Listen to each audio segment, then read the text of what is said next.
This week in the Missouri Senate, we'll review another busy week for lawmakers. Objection. The Senate will go to the order of business of Senate. Tuesday afternoon was dedicated to Senate Bills 49, 236, and 164, legislation that seeks to establish the Missouri Save Adolescents from Experimentation, or SAFE Act. Senator Jill Carter of Granby sponsors Senate Bill 164. Live in a rural area of the state and don't see that this is really a prevalent issue. But the more that I started to look into it, I think the more troubled I became. During discussion on the floor of the Missouri Senate, Senator Greg Razer of Kansas City pointed out he does not believe this issue to be a priority for our state. I'm not sure how we're making these medical decisions, but that's what we're here doing today, I guess, is making medical decisions on behalf of doctors, parents, and young adults. Senate Bills 49, 236, and 164 were laid over for future talks late Tuesday afternoon and then taken up again on Wednesday before it was returned to the informal calendar. Recognize the senator from Cass. The week began with a reconsideration vote on a measure given first-round approval the previous week.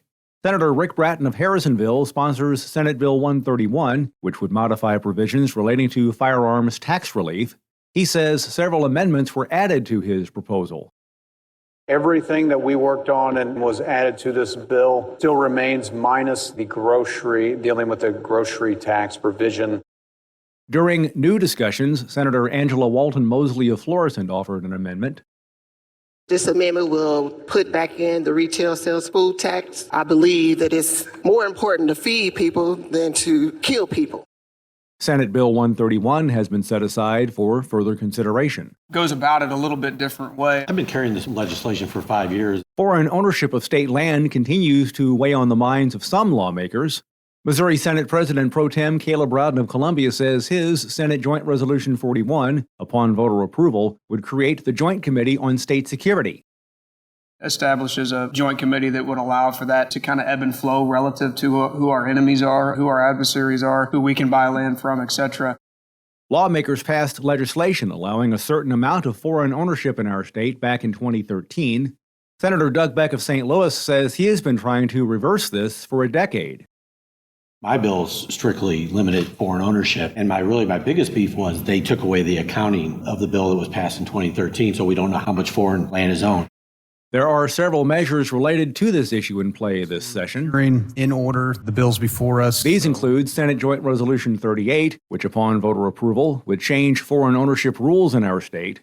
Senator Rusty Black of Chillicothe is the sponsor. He recently presented this resolution to the Missouri Senate Select Committee on the Protection of Missouri Assets from Foreign Adversaries. With that said, very few foreign investors have used a law or purchased agricultural land. Senator Beck says it is possible to see a solution this session. My theory is it's a finite resource that we have, and I don't think any other country should own that. Actually, I prefer to have Missourians own farmland in Missouri. That's really where I'm at. Missouri senators are now on their annual mid-session recess. The first regular session of the 102nd General Assembly will resume business on Monday, March 20th. And remember, you can follow these and other issues facing the Missouri Senate by visiting our website, senate.mo.gov. Reporting from the state capitol, I'm Dean Morgan.